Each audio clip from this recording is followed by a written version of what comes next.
what's happening? This is Uncle Jay here. I can be talking to you about anything in the world, but today I'm basically going to be doing a recap on UFC 137, and then I'm going to give a prediction on UFC 138.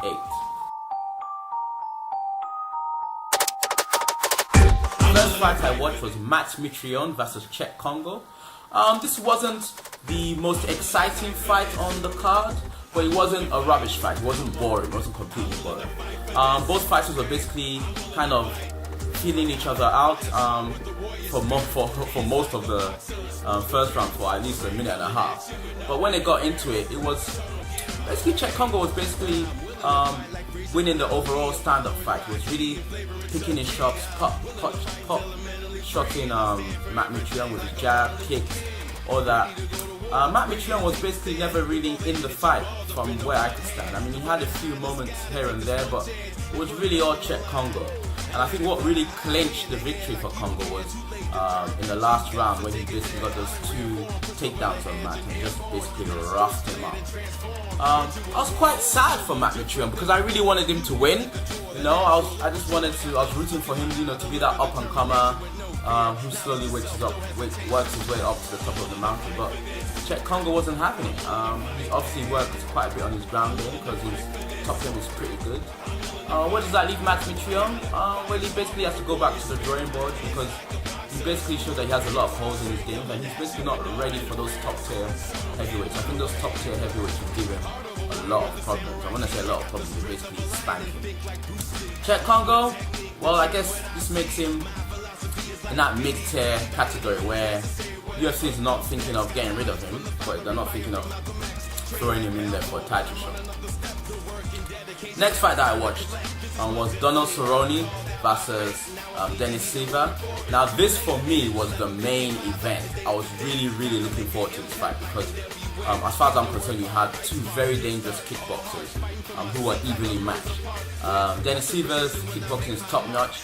His ground game is not really seen much of it, but he has really good takedown defense.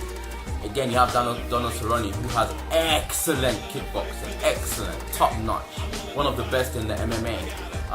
His jiu-jitsu is fantastic, but he's not known for his good wrestling. So for me, they were evenly matched.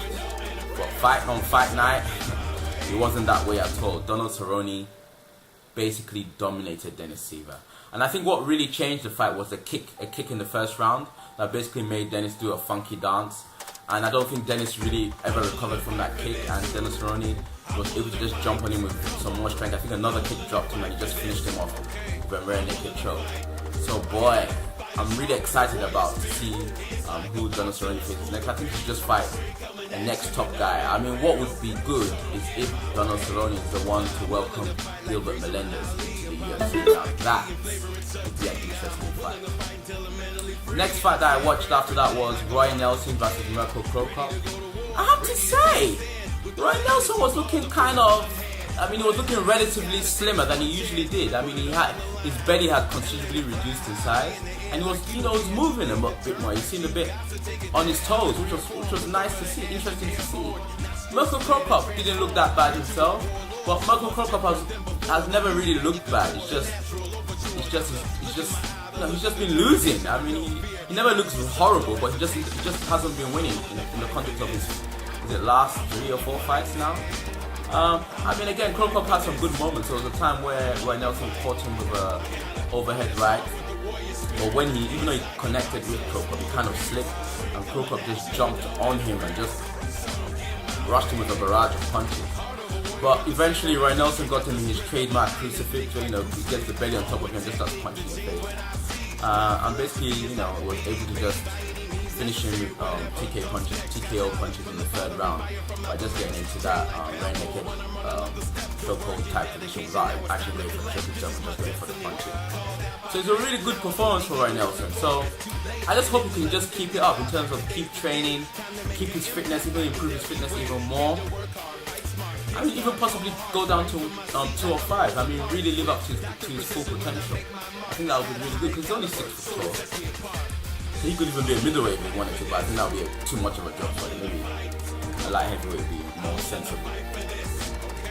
Now for the official main event, which is BJ Penn versus Nick Diaz. this was an excellent fight. I mean, in terms of fight of the night, this would definitely be my top 5 for 2011 anyway. I mean, it was really good. I mean, the first round, BJ just jumped on Nick Diaz, roughed him up. You know, he just basically beat Nick Diaz up. Nick Diaz had, I think, spurts of good moments in the first round, but really it was all BJ Penn. And then come second and third round, the triathlete Nick Diaz prevailed. I mean, BJ Penn looked tired and knackered. By the second round, he didn't even look like he wanted to be in there. Nick Diaz looked like he could go on forever. And it was a good fight, even though Nick Diaz dominated the fight really, but BJ Penn was still coming back with punches, still backing Nick Diaz up a bit every now and again, but it was all Nick Diaz. Nick just dominated BJ Penn, battered his face with punches. I mean, Nick Diaz looked good. I mean, after this fight, I'm really pumped up to see him fight the winner between GSP and Carlos Condit.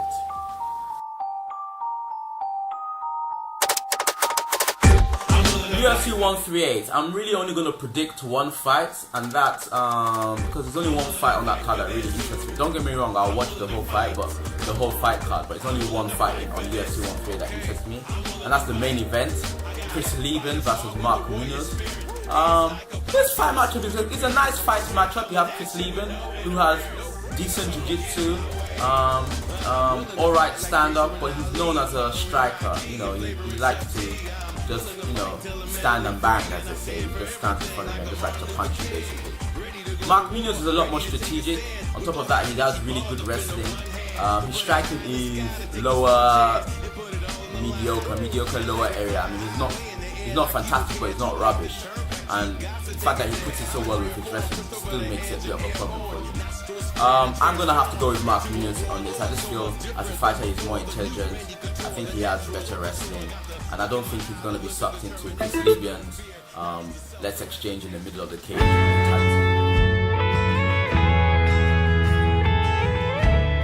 Alright, as usual, I like to give you a quick scripture at the end of every video I do. This week's scripture is going to be 1 Corinthians 8 verse 3. And basically what this scripture is saying that basically every time you take God out of the picture, you limit yourself. And that's whether it's your relationship, your work, your health, any aspect of your life. If you take God out of the picture, you basically limit yourself. And that's why it's basically good to have God in your life and basically give your life to Christ. That's it. For now, I'm just gonna say goodbye. If you enjoyed the video in general, just become a subscriber or a friend. If you particularly like the quick scripture that I give, or you like the quick scriptures that I give in every video, then just click the link below. Basically, since the 23rd of October, I've been doing this weekly video called Bible Study with Uncle Jay. And if you click on the playlist below, it will take you to the 2 episodes. So the episodes for the 23rd, week commencing 23rd of October, and obviously week commencing 30th of October, which is basically this week. So if you like the little Bible study there, little scripture there, then just click on the videos. They're only about 12 minutes long each.